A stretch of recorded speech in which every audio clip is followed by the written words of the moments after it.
પોતાના સત્સંગી પ્રત્યે શિક્ષાપત્રીને લખતા થકા પ્રથમ પોતાના ઈષ્ટદેવ જે શ્રી કૃષ્ણ ભગવાન તેનું ધ્યાન રૂપ મંગલાચરણ કરે છે. હું જે તે મારા હૃદયને વિશે શ્રી કૃષ્ણ ભગવાનનું ધ્યાન કરું છું તે શ્રી કૃષ્ણ કેવા છે? તો જેના ડાબા પડખાને વિશે રાધિકાજી રહ્યા છે અને જેના વક્ષસ્થળને વિશે લક્ષ્મીજી રહ્યા છે અને વૃંદાવનને વિશે વિહારના કરનારા છે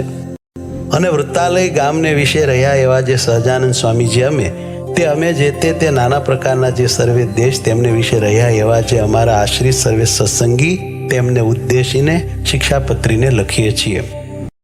શ્રી ધર્મદેવ થકી છે જન્મ જેમનો એવા જે અમારા ભાઈ રામપ્રતાપજી તથા ઈચ્છારામજી તેમના પુત્ર જે અયોધ્યા પ્રસાદજી નામે અને રઘુવીર નામે જેને અમે અમારા દત્તપુત્ર કરીને સર્વ સત્સંગીના આચાર્યપણાને વિશે સ્થાપન કર્યા છે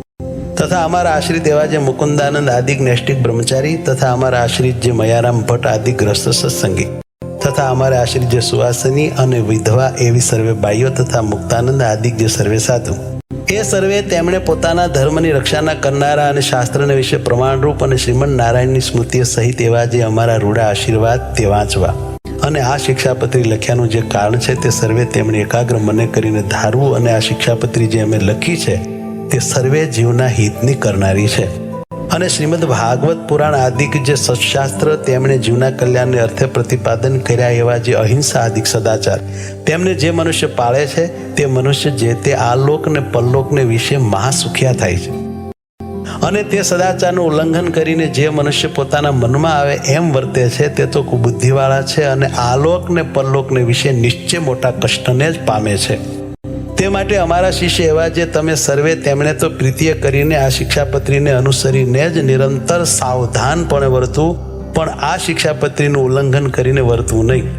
હવે તે વર્ત્યાની રીત કહીએ છીએ જે અમારા જે સર્વે સત્સંગી તેમણે કોઈ જીવ પ્રાણી માત્રની પણ હિંસા ન કરવી અને જાણીને તો ઝીણા એવા જૂ માકડ ચાંચડ આદિક જીવ તેમની પણ હિંસા ક્યારેય ન કરવી અને દેવતા અને પિતૃ તેના યજ્ઞને અર્થે પણ બકરા મૃગલા સસલા માછલા આદિ જે કોઈ જીવની હિંસા ન કરવી કેમ જે અહિંસા છે એ જ મોટો ધર્મ છે એમ સર્વશાસ્ત્રમાં કહ્યું છે. અને સ્ત્રી ધન અને રાજ્ય તેની પ્રાપ્તિને અર્થે પણ કોઈ મનુષ્યની હિંસા તો કોઈ પ્રકારે ક્યારેય પણ ન જ કરવી અને આત્મઘાત તો તીર્થને વિશે પણ ન કરવો ને ક્રોધે કરીને ન કરવો અને ક્યારેય કોઈક અયોગ્ય આચરણ થઈ જાય તે થકી મુજાઈને પણ આત્મઘાત ન કરવો અને ઝેર ખાઈને તથા ગળે ટૂંપો ખાઈને તથા કૂવે પડીને તથા પર્વત ઉપરથી પડીને ઇત્યાદિ કોઈ રીતે પણ આત્મઘાત ન કરવો અને જે માંસ છે તે તો યજ્ઞનું શેષ હોય તો પણ આપતકાલમાં પણ ક્યારેય ન ખાવું અને 3 પ્રકારની સુરા અને 11 પ્રકારનું મદ્ય તે દેવતાનું નૈવેદ્ય હોય તો પણ ન પીવું અને ક્યારેક પોતા વતે કાંઈક અયોગ્ય આચરણ થઈ ગયું હોય અથવા કોઈ બીજા વતે અયોગ્ય આચરણ થઈ ગયું હોય તો શસ્ત્રાદિકે કરીને પોતાના અંગનું તથા બીજાના અંગનું છેદન ન કરવું અથવા ક્રોધે કરીને પણ પોતાના અંગનું તથા બીજાના અંગનું છેદન ન કરવું અને ધર્મ કરવાને અર્થે પણ અમારા સત્સંગી કોઈએ ચોરનું કર્મ ન કરવું ધણિયાતું જે કાષ્ટ પુષ્પ આદિક વસ્તુ તે તેના ધણીની આજ્ઞા વિના ન લેવી અને અમારા આશ્રિત જે પુરુષ તથા સ્ત્રીઓ તેમણે વ્યભિચાર ન કરવો અને જુગઠ્ઠું આદિક જે વ્યસન તેનો ત્યાગ કરવો અને ભાંગ મફર માજમ ગાંજો એ આદિક જે કેપ કરનારી વસ્તુ તે ખાવી નહીં અને પીવી પણ નહીં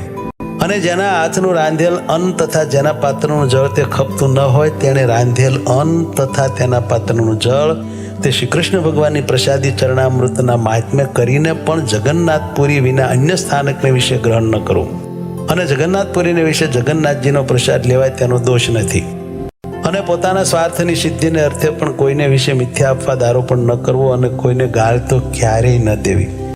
અને દેવતા તીર્થ બ્રાહ્મણ પતિવ્રતા સાધુ વેદ એમની નિંદા ક્યારેય ન કરવી અને ન સાંભળવી અને જે દેવતાને સુરા અને માંસનું નૈવેદ્ય થતું હોય અને વળી જે દેવતાની આગળ બકરા આદિક જીવની હિંસા થતી હોય તે દેવતાનું નૈવેદ્ય ન ખાવું અને માર્ગને વિશે ચાલતા શિવાલય આદિક જો દેવ મંદિર આવે તેને જોઈને તેને નમસ્કાર કરવા આદર થકી તે દેવનું દર્શન કરવું પોતપોતાના વર્ણાશ્રમનો જે ધર્મ તે કોઈ સત્સંગીએ ત્યાગ ન કરવો પરધર્મનું આચરણ ન કરવું પાખંડ ધર્મનું આચરણ ન કરવું તથા કલ્પિત ધર્મનું આચરણ ન કરવું